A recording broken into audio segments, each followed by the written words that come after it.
No cost EMIs का आजकल बहुत ट्रैप चल गया है। उसमें लोग बहुत ज्यादा फंस रहे हैं, क्योंकि यार किसी और लड़की की मैं तारीफ करूंगा तो मेरी बीवी डांटेगी। इन्वेस्टमेंट और इंश्योरेंस को कभी क्लब नहीं करना चाहिए, ऐसा। मेरा ओवरऑल पैकेज है वो 20.5 lakhs है।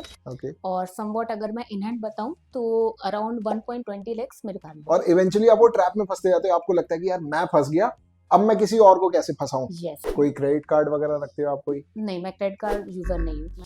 50 to 75 और I can say up to 1 lakh rupees मेरे उसमें चले गए, जिसमें मैंने 0% अर्न किया था। ईबिज करके कंपनी थी जिसमें उसकी एमएलएम थी, उसमें मैं जाता था और एकदम ऐसे सुबह सुबह टाई लगा के गुड मॉर्निंग Same, सर कर रहे हो। same.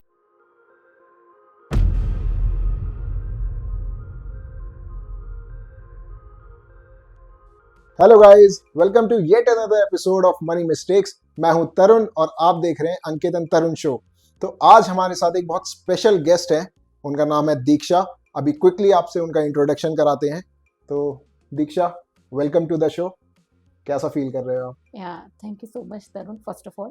और बहुत अच्छा लग रहा है because this is like first kind of experience, like life experience है मेरे लिए। सो अच्छा, वैसे मैं आपको बता दूं कि मैं आपको पहले इंट्रोड्यूस करने वाला था, बट फिर मुझे लगा मैं शादीशुदा हूँ और किसी और लड़की की मैं तारीफ करूंगा तो मेरी बीवी डांटेगी। बात तो सही है। तो मैंने कहा कि दीक्षा अपने आप को खुद इंट्रोड्यूस करेंगी। नहीं तो नहीं। दीक्षा, थोड़ा सा ऑडियंस के लिए बता दीजिए, आप क्या करते हो, कहाँ से हो? श्योर। सो मेरा नाम दीक्षा अग्रवाल है एंड बाय प्रोफेशन में सॉफ्टवेयर इंजीनियर हूँ। और बेसिकली मैं बिलोंग करती हूँ मुरादाबाद से। Okay. And about my hobbies if I talk about, तो मेरे को स्केचिंग, पेंटिंग करना, ट्रेवलिंग, और different kind of art work करना ये बहुत पसंद है। ठीक है। तो दीक्षा, हम जैसे मनी मिस्टेक के एपिसोड पे हैं तो हम क्विकली थोड़ा सा आपके फाइनेंसेस के बारे में डिस्कस कर लेते हैं। थोड़ा सा आपका इनकम और एक्सपेंडिचर की बातें करेंगे। तो स्टार्ट करते हैं आपकी इनकम से। थोड़ा अगर आप बताना चाहो कि आपकी क्या सीटीसी है और इन हैंड कितना आ जाता है आपका। वेरी पर्सनल क्वेश्चन है बट फिर भी तो जो मेरी, अगर मैं अपनी इनकम की बात बताऊं तो मेरा ओवरऑल पैकेज है वो 20.5 lakhs है। ओके। और समवॉट अगर मैं इन हैंड बताऊं तो अराउंड 1.20 lakhs मेरे को मिलती है आफ्टर सब टैक्स डिडक्शन, जो आपको पता ही है कि हमारा कितना टैक्स डिडक्ट होता है। तो ये रही इनकम की बात। थोड़ा सा एक्सपेंडिचर पे अगर हम बात करें तो अकोमोडेशन से स्टार्ट करते हैं दीक्षा। कितना आपका, आप रेंटेड हाँ जी, अकोमोडेशन में रहते हो? हाँ जी।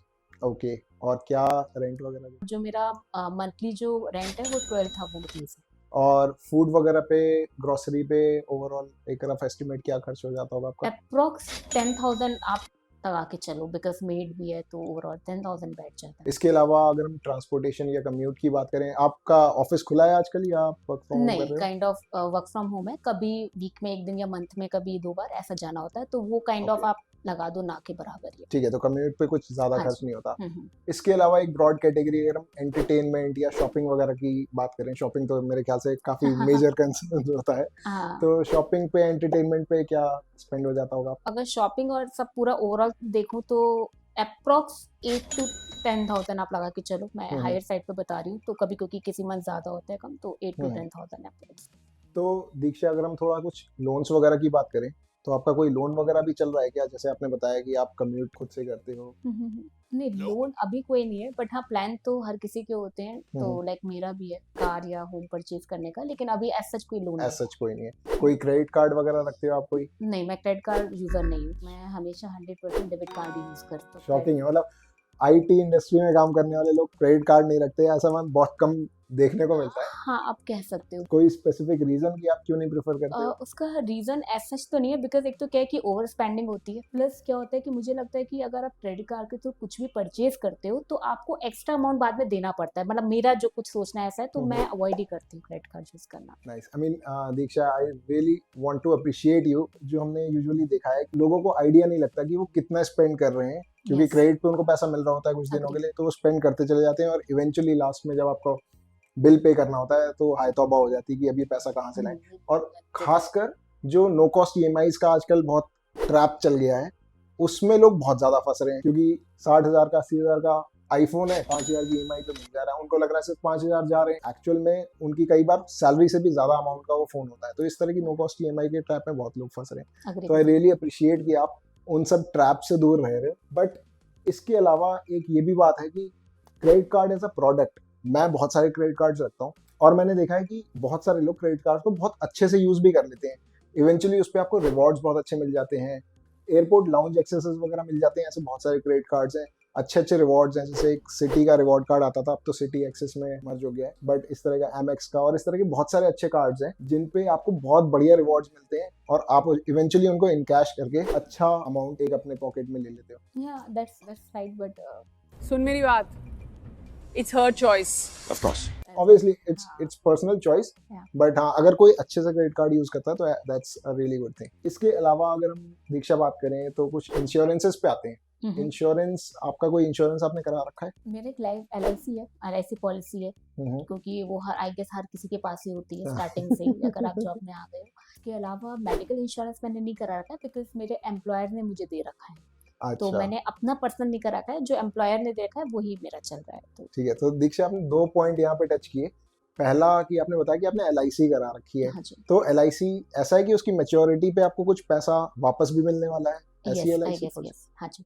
एक्चुअली अगर हम प्योरली फाइनेंस की भाषा में बात करें तो इन्वेस्टमेंट और इंश्योरेंस को कभी क्लब नहीं करना चाहिए, ऐसा बोलते हैं, और उसके अपने बहुत ज़्यादा बेनिफिट्स हैं। तो इस तरह की कोई भी पॉलिसीज जिसमें आपको मैच्योरिटी पे कुछ पैसा वापस मिलने वाला होता है, वो एक्चुअल में इंश्योरेंस पॉलिसी नहीं है, वो सॉर्ट ऑफ इन्वेस्टमेंट भी है। इन 2 प्रोडक्ट्स को क्लब करने से इवेंचुअली आपका रिटर्न भी कम हो जाता है और आपको कवर भी कम मिल पाता है।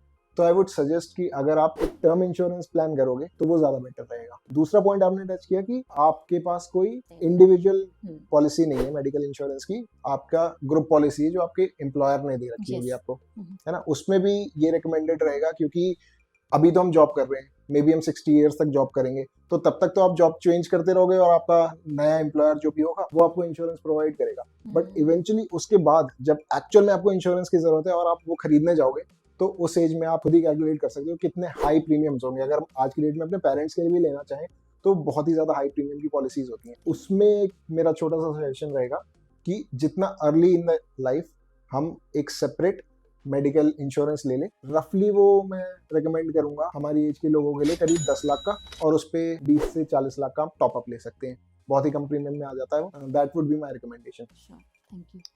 अब क्विकली आपके दीक्षा हम लाइफ गोल्स की बात कर लें कि Sure, सबका yes. अपना सपना होता है, गाड़ी का, घर का, वर्ल्ड टूर वगैरह का, कुछ भी। आपका क्या है रिसेंट में गोल, क्या है आपका? तो जैसे मैंने आपको बताया कि मेरी वन ऑफ द हॉबी है ट्रैवलिंग करना। मेरा जो गोल है लाइक आफ्टर 5 इयर्स और विद इन लाइक 6 इयर्स मेरे को वर्ल्ड टूर पे जाना है, one of the goal, you know. तो आपको क्या लगता है कि 5-6 साल में आपको वर्ल्ड टूर पे जाना है, तो कितने रफली कितने रुपए की आपको जरूरत होगी उस टाइम पे? कम से कम आई गेस आज के हिसाब से देखकर 10 लाख रुपए तो चाहिए 10 होंगे लाख मुझे, रुपए। negotiate okay. अगर मुझे और जाना आप अभी उसके लिए कुछ इन्वेस्टमेंट्स कर रहे हो, आपने कुछ उसकी प्लानिंग कर रखी है? है। हाँ, इन्वेस्टमेंट के बारे में बताऊं तो मैंने एक ELS मेरी है अराउंड 5-6,000 की, जो पर मंथ Okay. होती है, बट मैंने ELSS मतलब वो टैक्स सेविंग फंड्स जो SIP होते हैं। ठीक है, मैं हाँ। आपको बताऊं। हम्म, और एक मैंने अभी रिसेंटली एक ऐड करा इंडेक्स फंड में इन्वेस्ट करना, that is Okay. Approx 7 to 10,000, 7 तो to 10 एक मैंने, तो ये अभी मेरा करंट में ये स्टेटस है। ELSS तो आप क्या कहते हैं प्राइमरली टैक्स सेव करने के लिए करते हो। उसमें 3 साल का लॉक इन भी होता है, राइट? और उसमें रिटर्न भी कुछ 10-12% की रेंज में जाते हैं, ठीक है। अगर आप पर्टिकुलरली इस वर्ल्ड टूर के गोल की प्लानिंग कर रहे हो, तो पहले तो मैं ये सजेस्ट करना चाहूंगा कि जिस हिसाब से आपकी मंथली सैलरी है, रफली हम रिकमेंड करते हैं कि 20% टाइप्स तो एटलीस्ट इन्वेस्टमेंट हो, तो आपके हिसाब से वो 24-25 हजार के आसपास होनी चाहिए। हाँ जी, अभी आपने ELSS में 5-6 हजार बताया और 7-8-10 हजार रुपए आपने हाँ, अभी 10,000 रिसेंटली इंडेक्स फंड में डालना स्टार्ट हाँ किया। तो आई वुड रिकमेंड कि इसको आप थोड़ा सा बढ़ा दो, रफली 25 हजार के आसपास तक लेके जाओ। ओके, और अगर आप एक रफ एस्टिमेशन की बात करी जाए, तो अगर आप 12,000 रुपए पर मंथ की एक नई SIP चालू कर देते हो, तो 12% के हिसाब से अगले 5 साल में आपको वो रफली 10 लाख के आसपास दे देगा, जो कि आपके लिए सफिशिएंट होगा ट्रैवल गोल्स के लिए। Okay. तो that is something which I would recommend कि आप वो ऐड करना स्टार्ट कर दो। आपके पास एक डिसेंट बफर भी है, क्योंकि आपके जो एक्सपेंडिचर्स हैं वो क्लोज टू 25% के आसपास जाते हैं आपकी इनकम के, तो आपके पास डिसेंट स्कोप है, आप और भी ज्यादा कर सकते हो, बट एटलीस्ट इतना एक पर्टिकुलर गोल के लिए करो। And the other thing I would recommend कि एक आध और भी लाइफ गोल्स बनाओ, क्योंकि आपके पास एक बफर आ रहा है, उसको भी कहीं और अच्छी जगह इन्वेस्ट करना स्टार्ट करो। Sure, one of them is like home also. या डेफिनेटली। तो आप उसके लिए भी अभी से प्लानिंग करना चालू कर दो, क्योंकि प्रॉपर्टी और रियल एस्टेट के रेट तो आपको पता ही है कैसे इन्फ्लेट करते हैं, लास्ट 2-3 सालों में तो बहुत ही ज्यादा इन्फ्लेट किए, तो उसके लिए भी आप प्लानिंग स्टार्ट कर सकते हो। तो दीक्षा, हमने बात कर ली इनकम, एक्सपेंडिचर, लोन्स, इंश्योरेंसेस और गोल्स वगैरह की। अब मैं क्विकली आपसे जानना चाहूंगा कि ये बहुत ही इंटरेस्टिंग सवाल है कि कभी आपने कुछ अपनी लाइफ में ऐसी कोई फाइनेंशियल ब्लेंडर या फाइनेंशियल मिस्टेक करी है जिसको आपको थोड़ा सा लगता है कि रिग्रेट हो या कुछ? ब्लेंडर तो नहीं कहना चाहूंगी, बिकॉज कुछ भी आप कहीं भी अगर डालते हो तो कुछ ना कुछ तो एटलीस्ट आपको सीखने को मिलता है। हम्म, जब मैंने अपना जॉब करना स्टार्ट किया था तो कुछ दोस्तों के उन्होंने बोला कि हम बिजनेस बिजनेस वो आपने सुना होगा MLM चल रहा है ओह कि हमने अपना बिजनेस स्टार्ट करा है और हम आपको एज ए बिजनेस पार्टनर आपको बनाना चाहते हैं। तो उस टाइम मुझे भी अक्ल नहीं थी और मैंने भी वो जो सब करते हैं मैं भी उस चीज़ में बैठ गई। तो मेरे अराउंड 50 to 75 और I can say up to 1 lakh rupees मेरे उसमें चले गए, जिसमें मैंने 0% अर्न किया था। बट ये था कि उससे एक चीज़ सीखने को मिली कि थोड़ा सा कॉन्फिडेंस बूस्टअप हो गया और लोगों से बात करने का थोड़ा आ गया कि ये चीज़ मैं कहूँगी। तो प्योरली नेगेटिव नहीं कहूँगी, बट हाँ अगर हाँ। मनी के टर्म में बोलूँ तो मेरे को 0% उसमें कुछ मिला था, मेरा सारा पैसा डूब गया।